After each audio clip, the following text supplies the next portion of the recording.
yang terkasih, mari pagi hari ini kita siapkan hati kita. Tentunya kita rindu pagi hari ini kita boleh mendapatkan sesuatu yang baru dan kita boleh menerima perkenanan Tuhan pagi hari ini.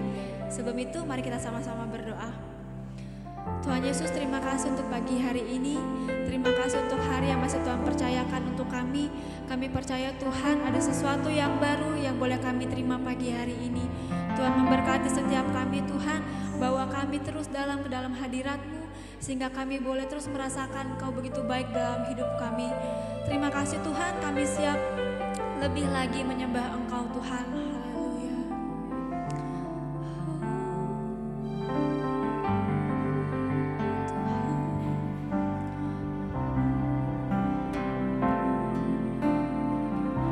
Mari kita sama-sama naikkan pujian ini.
Juru selamatku,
Rencana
1 Korintus pasal 10.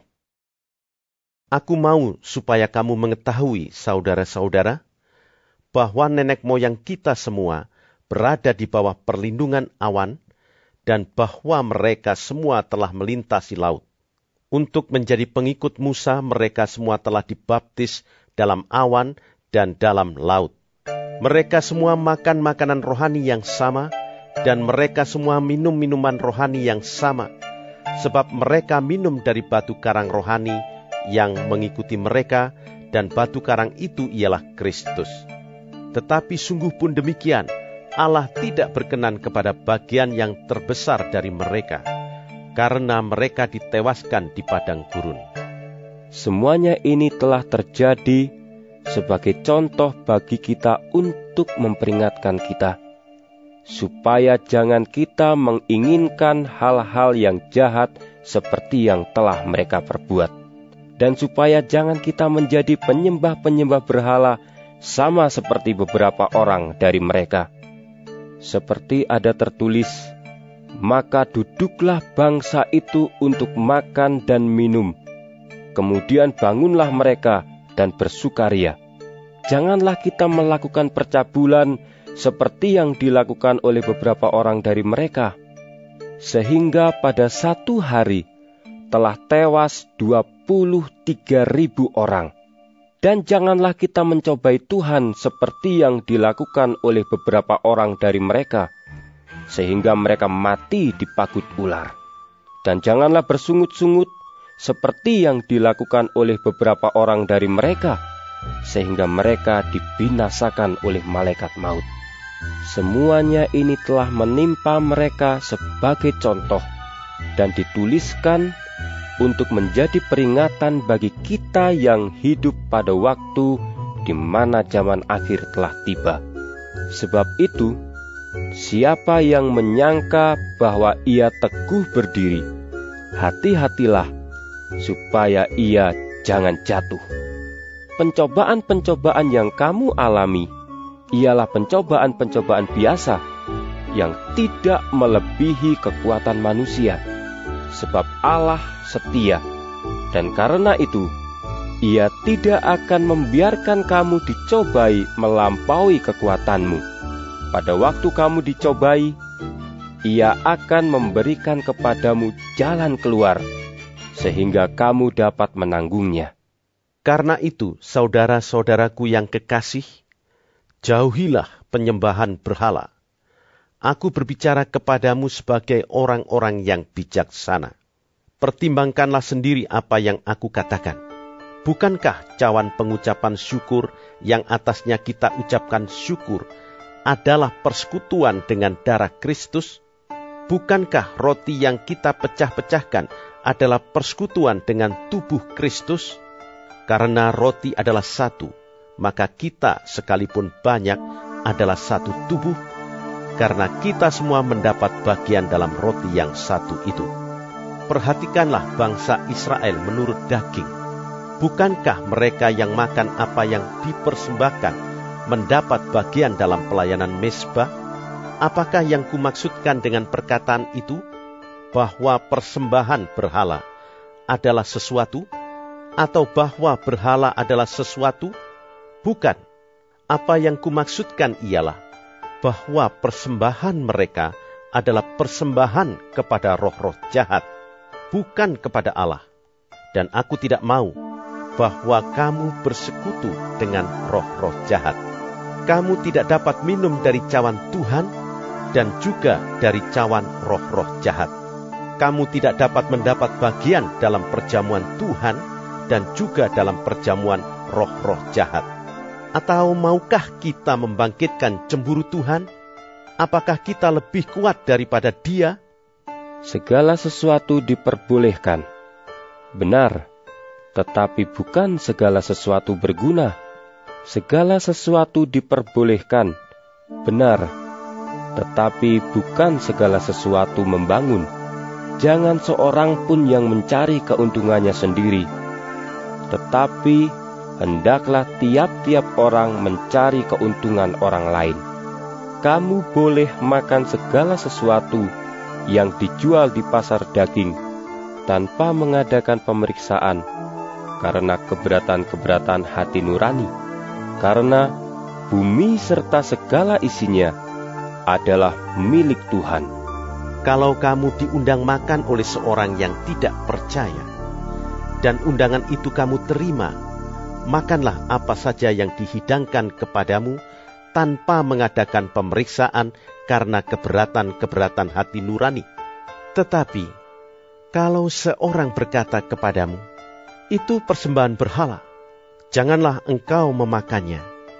Oleh karena dia yang mengatakan hal itu kepadamu, dan karena keberatan-keberatan hati nurani. Yang aku maksudkan dengan keberatan-keberatan, bukanlah keberatan-keberatan hati nuranimu sendiri, tetapi keberatan-keberatan hati nurani orang lain itu. Mungkin ada orang yang berkata, mengapa kebebasanku harus ditentukan oleh keberatan-keberatan hati nurani orang lain? Kalau aku mengucap syukur atas apa yang aku turut memakannya, mengapa orang berkata jahat tentang aku karena makanan yang atasnya aku mengucap syukur? Aku menjawab, jika engkau makan, atau jika engkau minum, atau jika engkau melakukan sesuatu yang lain, lakukanlah semuanya itu untuk kemuliaan Allah. Janganlah kamu menimbulkan syak dalam hati orang, baik orang Yahudi atau orang Yunani maupun jemaat Allah. Sama seperti aku juga berusaha menyenangkan hati semua orang dalam segala hal, bukan untuk kepentingan diriku, tetapi untuk kepentingan orang banyak, supaya mereka beroleh selamat. 1 Korintus pasal 11. Jadilah pengikutku, sama seperti aku juga menjadi pengikut Kristus. Aku harus memuji kamu, sebab dalam segala sesuatu kamu tetap mengingat akan aku dan teguh berpegang pada ajaran yang kuteruskan kepadamu. Tetapi aku mau supaya kamu mengetahui hal ini, yaitu kepala dari tiap-tiap laki-laki ialah Kristus, kepala dari perempuan ialah laki-laki, dan kepala dari Kristus ialah Allah. Tiap-tiap laki-laki yang berdoa atau bernubuat dengan kepala yang bertudung menghina kepalanya. Tetapi tiap-tiap perempuan yang berdoa atau bernubuat dengan kepala yang tidak bertudung menghina kepalanya, sebab ia sama dengan perempuan yang dicukur rambutnya. Sebab jika perempuan tidak mau menudungi kepalanya, maka haruslah ia juga menggunting rambutnya. Tetapi jika bagi perempuan adalah penghinaan bahwa rambutnya digunting atau dicukur, maka haruslah ia menudungi kepalanya. Sebab laki-laki tidak perlu menudungi kepalanya. Ia menyinarkan gambaran dan kemuliaan Allah. Tetapi perempuan menyinarkan kemuliaan laki-laki. Sebab laki-laki tidak berasal dari perempuan, tetapi perempuan berasal dari laki-laki. Dan laki-laki tidak diciptakan karena perempuan, tetapi perempuan diciptakan karena laki-laki. Sebab itu, perempuan harus memakai tanda wibawa di kepalanya oleh karena para malaikat. Namun demikian, dalam Tuhan tidak ada perempuan tanpa laki-laki, dan tidak ada laki-laki tanpa perempuan. Sebab sama seperti perempuan berasal dari laki-laki, demikian pula laki-laki dilahirkan oleh perempuan, dan segala sesuatu berasal dari Allah. Pertimbangkanlah sendiri, patutkah perempuan berdoa kepada Allah dengan kepala yang tidak bertudung? Bukankah alam sendiri menyatakan kepadamu bahwa adalah kehinaan bagi laki-laki jika ia berambut panjang, tetapi bahwa adalah kehormatan bagi perempuan jika ia berambut panjang? Sebab rambut diberikan kepada perempuan untuk menjadi penudung. Tetapi jika ada orang yang mau membantah, kami maupun jemaat-jemaat Allah tidak mempunyai kebiasaan yang demikian. Dalam peraturan-peraturan yang berikut, aku tidak dapat memuji kamu, sebab pertemuan-pertemuanmu tidak mendatangkan kebaikan, tetapi mendatangkan keburukan. Sebab pertama-tama aku mendengar bahwa apabila kamu berkumpul sebagai jemaat, ada perpecahan di antara kamu, dan hal itu sedikit banyak aku percaya. Sebab di antara kamu harus ada perpecahan, supaya nyata nanti siapakah di antara kamu yang tahan uji. Apabila kamu berkumpul, kamu bukanlah berkumpul untuk makan perjamuan Tuhan. Sebab pada perjamuan itu tiap-tiap orang memakan dahulu makanannya sendiri, sehingga yang seorang lapar dan yang lain mabuk. Apakah kamu tidak mempunyai rumah sendiri untuk makan dan minum? Atau maukah kamu menghinakan jemaat Allah dan memalukan orang-orang yang tidak mempunyai apa-apa? Apakah yang kukatakan kepada kamu? Memuji kamu? Dalam hal ini aku tidak memuji. Sebab apa yang telah kuteruskan kepadamu, telah aku terima dari Tuhan, yaitu bahwa Tuhan Yesus pada malam waktu ia diserahkan, mengambil roti, dan sesudah itu ia mengucap syukur atasnya. Ia memecah-mecahkannya dan berkata, "Inilah tubuhku yang diserahkan bagi kamu. Perbuatlah ini menjadi peringatan akan aku." Demikian juga ia mengambil cawan sesudah makan, lalu berkata, "Cawan ini adalah perjanjian baru yang dimeteraikan oleh darahku. Perbuatlah ini setiap kali kamu meminumnya, menjadi peringatan akan aku. Sebab setiap kali kamu makan roti ini dan minum cawan ini, kamu memberitakan kematian Tuhan sampai ia datang. Jadi, barang siapa dengan cara yang tidak layak makan roti atau minum cawan Tuhan, ia berdosa terhadap tubuh dan darah Tuhan. Karena itu, hendaklah tiap-tiap orang menguji dirinya sendiri, dan baru sesudah itu ia makan roti dan minum dari cawan itu. Karena barang siapa makan dan minum tanpa mengakui tubuh Tuhan, ia mendatangkan hukuman atas dirinya. Sebab itu, banyak di antara kamu yang lemah dan sakit, dan tidak sedikit yang meninggal. Kalau kita menguji diri kita sendiri, hukuman tidak menimpa kita. Tetapi, kalau kita menerima hukuman dari Tuhan, kita dididik, supaya kita tidak akan dihukum bersama-sama dengan dunia. Karena itu, saudara-saudaraku, jika kamu berkumpul untuk makan, nantikanlah olehmu seorang akan yang lain. Kalau ada orang yang lapar, baiklah ia makan dahulu di rumahnya, supaya jangan kamu berkumpul untuk dihukum. Hal-hal yang lain akan kuatur kalau aku datang. 1 Korintus pasal 12. Sekarang tentang karunia-karunia roh. Aku mau saudara-saudara, supaya kamu mengetahui kebenarannya. Kamu tahu bahwa pada waktu kamu masih belum mengenal Allah, kamu tanpa berpikir ditarik kepada berhala-berhala yang bisu. Karena itu, aku mau meyakinkan kamu bahwa tidak ada seorang pun yang berkata-kata oleh Roh Allah dapat berkata, "Terkutuklah Yesus." Dan tidak ada seorang pun yang dapat mengaku Yesus adalah Tuhan selain oleh Roh Kudus. Ada rupa-rupa karunia, tetapi satu roh. Dan ada rupa-rupa pelayanan, tetapi satu Tuhan. Dan ada berbagai-bagai perbuatan ajaib, tetapi Allah adalah satu yang mengerjakan semuanya dalam semua orang. Tetapi kepada tiap-tiap orang dikaruniakan penyataan roh untuk kepentingan bersama. Sebab kepada yang seorang roh memberikan karunia untuk berkata-kata dengan hikmat, dan kepada yang lain roh yang sama memberikan karunia berkata-kata dengan pengetahuan.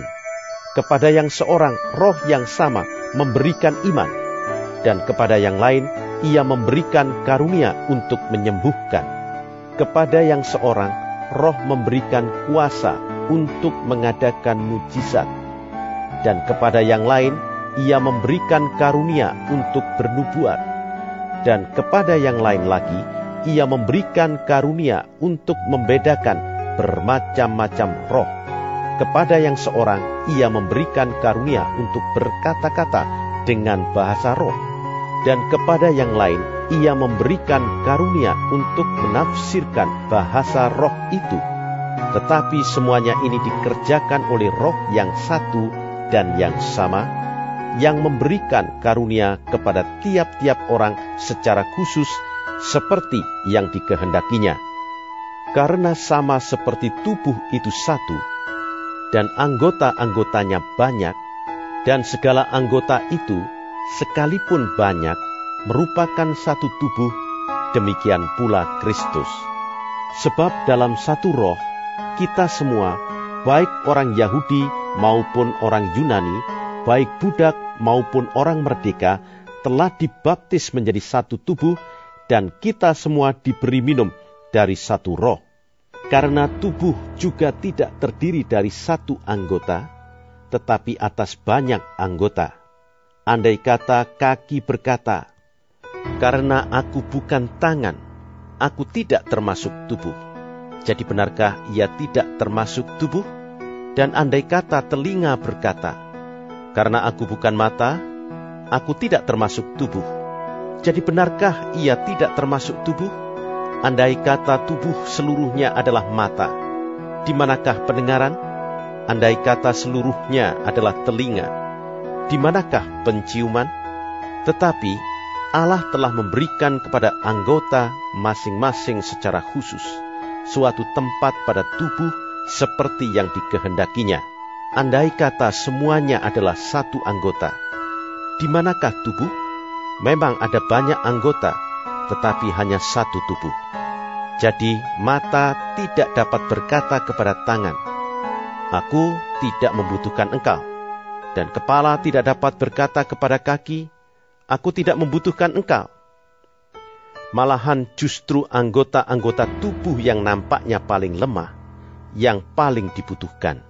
Dan kepada anggota-anggota tubuh yang menurut pemandangan kita kurang terhormat, kita berikan penghormatan khusus.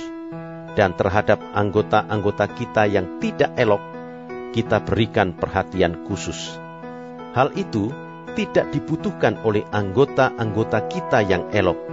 Allah telah menyusun tubuh kita begitu rupa, sehingga kepada anggota-anggota yang tidak mulia diberikan penghormatan khusus, supaya jangan terjadi perpecahan dalam tubuh, tetapi supaya anggota-anggota yang berbeda itu saling memperhatikan. Karena itu, jika satu anggota menderita, semua anggota turut menderita. Jika satu anggota dihormati, semua anggota turut bersukacita.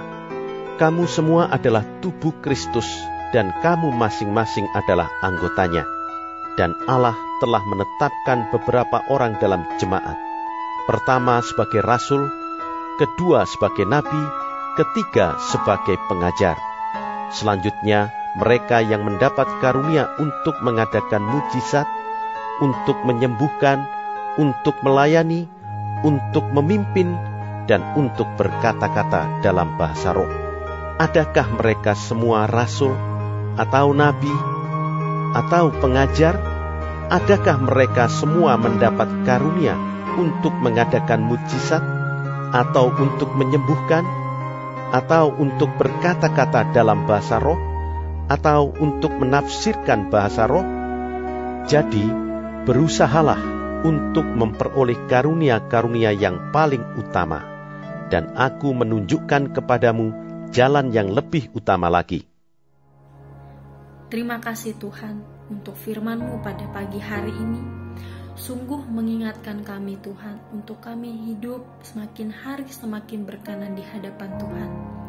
Dan biarlah Tuhan hari ini Engkau sertai, Tuhan tuntun, Tuhan lindungi, jauhkan dari segala mara bahaya, malapetaka, bahkan maut sekalipun ya Bapa. Bapa kami yang di surga, dikuduskanlah nama-Mu, datanglah kerajaan-Mu, jadilah kehendak-Mu di bumi seperti di surga. Berikanlah kami pada hari ini makanan kami yang secukupnya, dan ampunilah kami akan kesalahan kami, seperti kami juga mengampuni orang yang bersalah kepada kami. Dan janganlah membawa kami ke dalam pencobaan, tetapi lepaskanlah kami daripada yang jahat. Karena Engkaulah yang mempunyai kerajaan dan kuasa dan kemuliaan sampai selama-lamanya. Amin.